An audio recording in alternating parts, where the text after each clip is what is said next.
Hi there, Tad Hargrave from Marketing for Hippies with 3 keys to getting more of the kind of clients that you want. So this was something I got from Tony Robbins around dating, and I think it just, like most things with dating and marketing, there's a perfect parallel.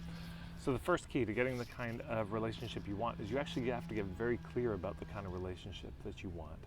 You have to be really clear what the deal breakers are, and sometimes it just takes experience in dating and relationships to actually know what those are, pay attention to other relationships, and we get very clear and we don't settle. We don't settle for a relationship that isn't that. Number 2, we've got to become the kind of person who would be attractive to that kind of ideal partner. It's easy to say, well, I really want somebody with their stuff together, but do we have our stuff together? So that's obviously important. And number 3, we have to put ourselves in those places and spaces, the environments where those people are likely to be, where they're likely to hang out. So if you're really into fitness, then going to the gyms, going to fitness events, that's going to be a good place to meet folks. If you're vegan, then of course going to the vegan festivals and vegan events and spending time there, really investing in that community, is going to be critical. We've got to do those 3 things, and they almost always all get missed in marketing. So in marketing, you got to get clear who your ideal client is. You got to think about, who do I most want to work with? Who don't I want to work with? Who is actually going to be ready to work with me? Who's going to get the most out of the work that I do with them? Who am I going to be most excited to work with? We have to think about those things. Then we have to think about, who would I need to become as a business? What are the offers I'd have to create? What's the business model I'd have to have? What's the pricing? All those things that we think, okay, these are my ideal clients, but what would be something that they would look at and say, oh my God, that's exactly, I've been waiting my whole life for a business like this, for offers like this. People think of marketing as, you got to learn all these scripts and tactics and techniques to convince people, and it's not that. It really isn't that. It's almost all that middle step of you craft an offer that's so compelling, but of course, what's compelling for one group won't be compelling for another, which takes us back to step 1. And then there's the hub marketing. You gotta think, okay, where do these people hang out? You can try to chase butterflies around with a net, or you can just be a flower that draws them in effortlessly. And you can try to go around town selling burgers one by one, or you can just set up a hamburger stand right next to a hungry crowd, and you're gonna do much better. So those are the 3 keys. The one I'd really wanna just labor over, because I talk about niching so much, is that step 2. How do you become that kind of business? Yeah, and again, it's really helpful to take it back to dating, to drive that home. I know people say, well, I want to have a really, fit, attractive, partner who takes their health seriously, but do we? Do we do that? Do we,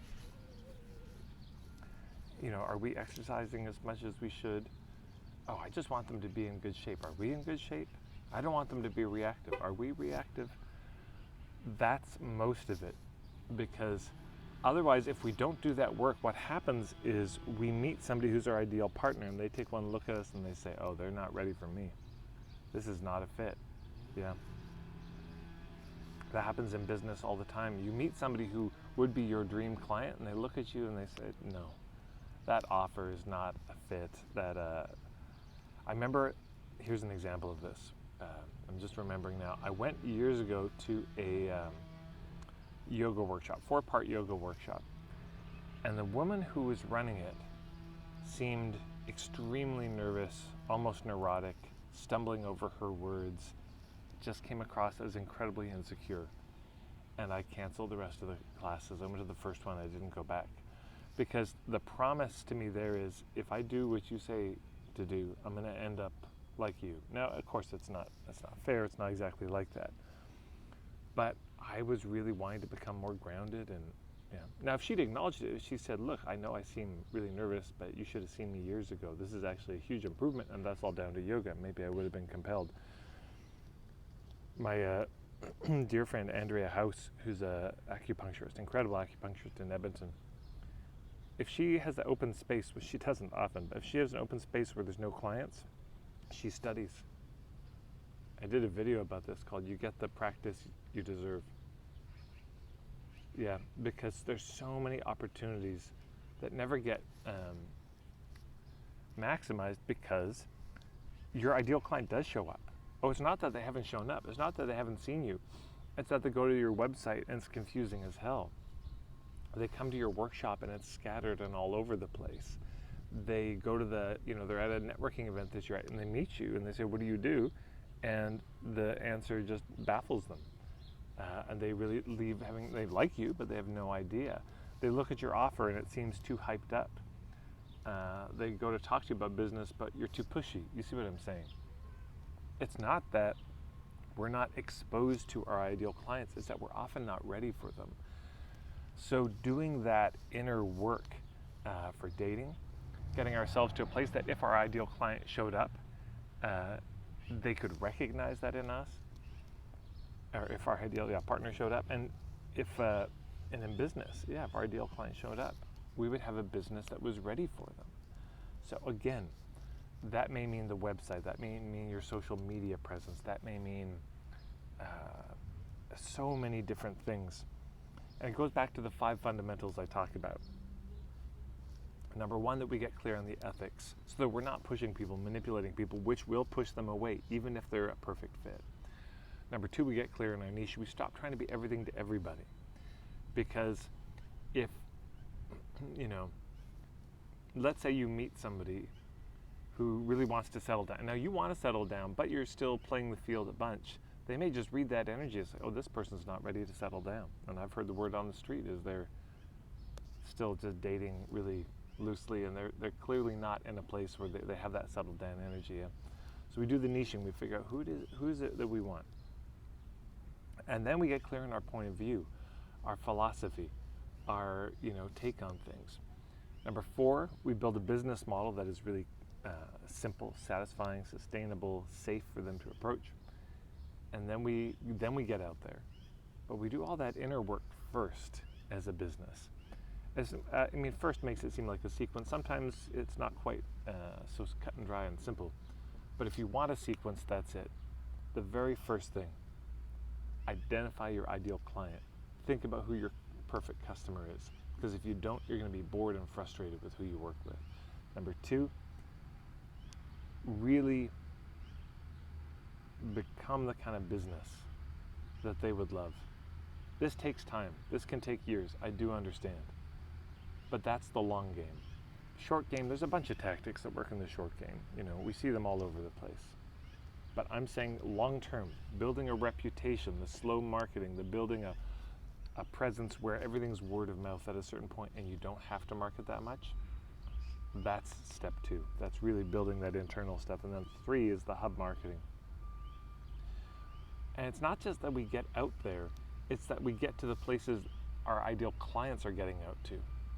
And then it's a different approach with different scenarios. But instead of trying to go after people cold, who we've never met, we do this hub marketing thing. You can see what happens if those 3 things are all missing. You don't know who you're trying to reach. Think about it with dating. I don't know who I want to date. So you just go to random events, random festivals, no pattern. So you go to a festival where your kind of people aren't even there. And your life is a mess. And so you probably attract people who are a bit of a mess. And then, you see what happens. It's just, why are my relationships never working and never satisfied? Because you have to interrupt the pattern at some point. And the way you interrupt the pattern is to get really honest. Okay, what do I want in a relationship? Who do I want? What kind of relationship do I actually want to have? And then we stop settling. And then we work on ourselves to make sure that we're going to be attractive to that kind of person. So many guys, why can't I get a lady that the kind of woman I want? It's like you play video games all the time. You don't have any job or a path or purpose that's discernible. You're completely out of shape. You're negative and complaining all the time. It's this mystery is solved. I think a lot of us think about our friends' dating experiences and the ones who come to us, why again? And it's, why do I keep dating these guys? Why do you keep giving them your phone number? Why do you settle for this? And less easy to see in our own lives, of course. But if we don't know who we're going after, we'll settle for anybody. If we don't know that we need to change something about ourselves, that we need to become something more, when they show up, they'll just, shake their head and move on. And then if we also don't go to the places they are, we can be very clear and we can be ready for somebody, romantic partner or client. But if we're not going out there, I mean, you can be incredibly ready and sitting at home alone, never getting on a dating site, never going to an event. Yeah.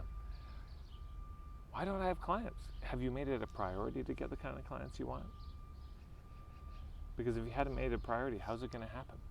Making it a priority sounds like really finally sitting down and doing the niching work, really getting serious about building your business in a way that would be attractive to them, and really going out there. People are like, oh, I don't have clients. And they've done those first two things, but they never put themselves out there. They never go to those places. They never build relationships with hubs. And there's no mystery in my mind why. So anyways, good to look at your situation, dating and business, and just think which ones of those are missing. Where do I need to start? Because if you're having a problem with one, it's probably the previous one, yeah? So if you're like, I can't even think about places to go and hang out, it's because you haven't thought about the niche. So it always goes back to that, always goes back to the niche and the clarity. So start there. If you've got that, is your business really at that place? If you've got that, get out there. And of course, sometimes you got to get out there early, and it's a bit of an upward spiral. You get better and better clients, you get better as a business, and up it goes. Versus the downward spiral, of course, which is, I don't know who I want to work with, so I'm working with clients, just about anybody. They don't stick around because my business isn't much to write home about, and they're terrible to work with. So I get more and more bitter about my business, and I stop wanting to market because every time I get a client, they're terrible, so I stop marketing at all, and that's how you destroy a business. Anyways, long video today. Hopefully that's helpful. Take care, everyone.